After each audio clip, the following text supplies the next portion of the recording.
Hi, everyone, and welcome to another episode of Between Two Consultants. I'm Nicholas Kelly. And I am Ethan Silvers.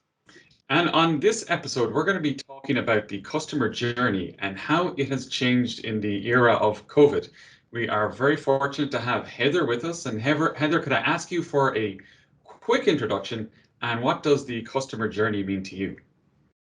The customer journey to me is basically, if a customer has heard about your company or the service you're providing and kind of how they hear about you to how they find you, whether it's in a retail location or an online platform, and their experience with your company all the way to kind of them converting and what you're trying to sell them. And Heather Chadwell-Aminzadeh, I'll refer to you by your full name from here on out, or HCA, probably as your fans know you. You were very humble and modest in the beginning, and you didn't even want to introduce yourself, which I get. I'm the same way. And your reputation precedes you, but just for the one or two people who might not be as familiar with you, Heather, what do you do? What company are you with? I work for a San Francisco clothing startup called Marine Layer. We have about 45 stores around the United States, and then an e-commerce business. And I am in charge of the e-commerce site and then also our paid social customer acquisition. Wow, would you say you're the head of those things? I am responsible for driving them, but I do have a VP. Yeah, I am in charge of Nick. He's not. It's going very poorly, by the way. We have we have a 90-day PIP in place that we're working on. We'll get to that later. Yeah, that goes both ways, Ethan. That was a secret. How dare you bring that up on this call? Very rude. All right. So one of the things that we're very interested now that you've talked about what is a customer journey, and as we know, we're talking about customer journey on this and how COVID has impacted different retailers.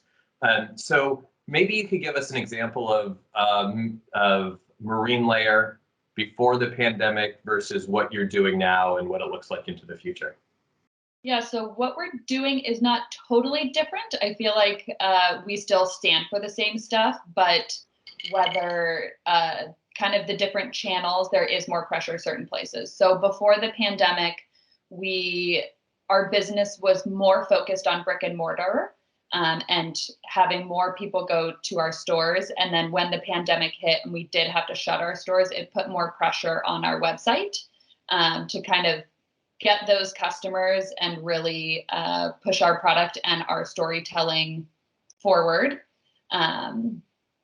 And just making sure that all of our touch points on the site, that the customer would understand who we are and what we stand for, no matter where they are. So like what our homepage looks like, what our product page looks like, what are we trying to communicate to our customer in order for them to make an educated purchase from us.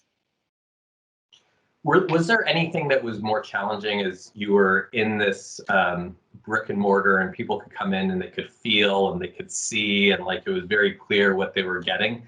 What was that for you, like in terms of, hey, the customer journey is now not just doing this, it's doing that. How do we make, like, were you trying to recreate the retail experience, or was there a different view that you were coming from?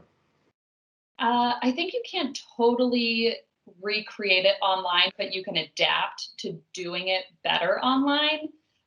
So yeah, you're right. In stores, the customer can feel things. So like we stand for the softest shirt. Our whole business model is around soft t-shirts, and online, you can't feel anything, right? It's not there to touch. So we have to, change or more concentrate how we're shooting an item. You need kind of close up so that you can see that texture in the images, and then also speaking to it in the copy a little bit more fluidly and concentrating on that. So what have been some of the greatest challenges that you have faced, Heather Chadwell-Aminzadeh, as you have gone down this journey? I think it's just seeing how our customers are interacting with us and making sure that we're telling great stories to our customers that are more applicable to kind of the times we're in. So our company does stand for really soft, comfortable clothing that you don't have to, you shouldn't have to think about it. And telling those stories online instead of, relying on some of our stores.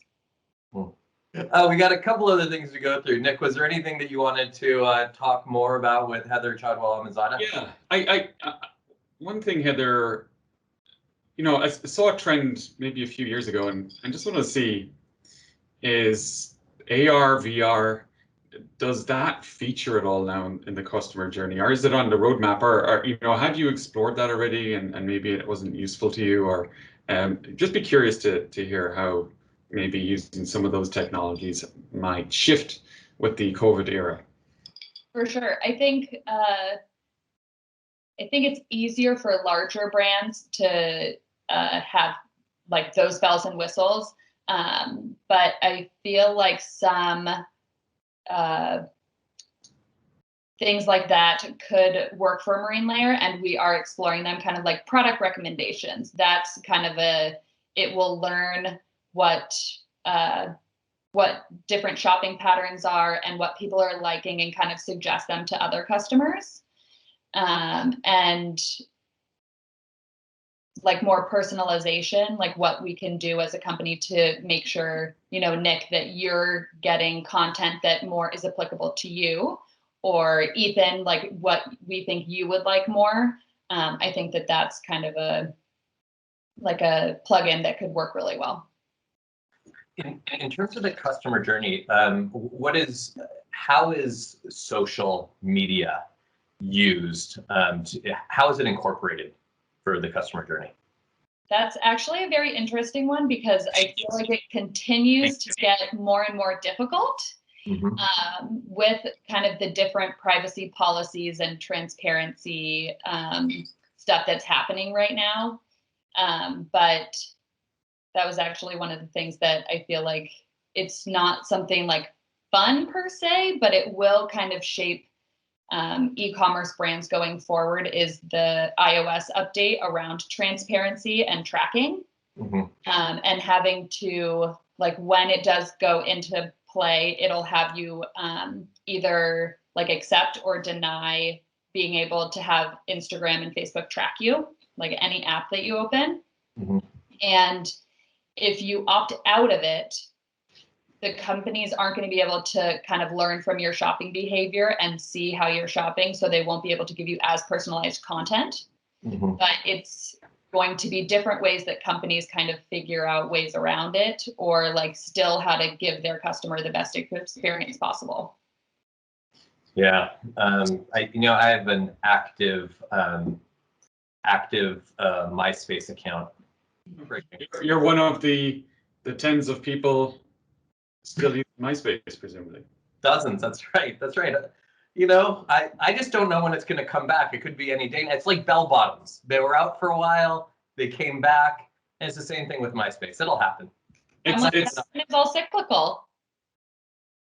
This is why we have on people like Heather, because they get it. Maybe it'll come back around. Yeah. Let's talk about trends in customer journeys. Whether you want to talk about what Marine Layer is doing, or trends in general, what are some of the exciting things that we have to look forward to? I think it's mostly just around personalization and around gathering customers on your data to really be able to serve your customer what they want, because then they'll be more likely to buy something from you and interact with you. Yeah, Heather, I want to pick up on something you'd mentioned earlier, but more data privacy, let's say, standards coming out, and the balancing that with the degree of personalization that you want to be able to have. Is there, do you see any very obvious solutions, or is it more of a, we have to figure this out, maybe using more data, using more analytics to see how we can get that degree of insight into the customer to still have a level of personalization while still respecting the new standards around data privacy? Yeah, I think that everyone's kind of unsure about how the iOS update is really going to affect them, or like how many people are going to opt in or opt out. But it's kind of about taking kind of some general learnings and then applying them. So like, even though you can't track 100% of your customers, like taking what you can learn and then applying that. So would that, to a degree, be using, you probably have a bunch of predefined personas you have about your customers, and then maybe making some inferences from that on their behavior? Totally agree. And then I feel like some other things that I've kind of seen happening, like Amazon Shopping has it, and some different companies, is more personalized, like try-on platforms. So like you can see how a shirt that they're selling is actually going to look on you, with some AI. It's like very interesting to kind of take the in-store experience online with how it's going to look on you. Yeah, it's trying to pick up on some of the lost fidelity of the in-person experience, of course. And there's always a part of it that seems like might be always lost. But maybe there's also parts of it that can be picked up that you can't have in a personal experience. And I mean, it just makes me think of, when you're just interacting with people in general, or you're having meetings, or you're just in an office with people all day, you are able to have those quick conversations. And so something's lost in the virtual world, but also then potentially there's productivity gains. There's other benefits that we can look for to uplift the experience. Yeah, you might lose some of the, the in-person experience, like the feeling you get while going into a store, but shopping online, you get some of that, as well as increased convenience. So like you don't have to set across, 2 hours to drive somewhere to go into the store. You can shop in the comfort of your own home 24 hours a day, and kind of get that convenience factor. Yeah, well, Nick, I'm sure you can relate to this. My kids love getting in the car and traveling 2 hours to do some clothes shopping. So for us, it's not a problem. I don't know. And I mean, my kids are not on a PIP. I don't know about your kids. I would continually have them on a PIP, and I would encourage a very formal process. Yeah. Yeah, my kids are on an 18-year PIP. Well, I think we do want to mention the new and very exciting raffle we have coming up. Oh, please. I can't wait. Yeah. Well, I mean, this show's obviously been a very big hit, and we want to hear from our audience, and those people that hit the subscribe button and the notification bell, that we're going to have a competition, and there's big stakes. There's a big award. You don't know what it is yet, but if you like or comment in any of our videos, you will be in the running for a competition, and we're going to announce that over a live stream of the show. I can't wait for Kim Smith to weigh in on this. She's going to, Kim Smith who's head of marketing. I'm sure is going to love it. I think we're at the end. Really want to thank Heather Chadwell-Aminzadeh for joining us. Nick, anything else? No, just look, we'll bring all this stuff up in Ethan's PIP, and if anybody wants to add anything to his performance review, let us know in the comments. Thanks, guys. Thanks for joining. My name is Ethan Silvers. I'm Nicholas Kelly. Thanks for joining us on Between Two Consultants. Thank Bye. you.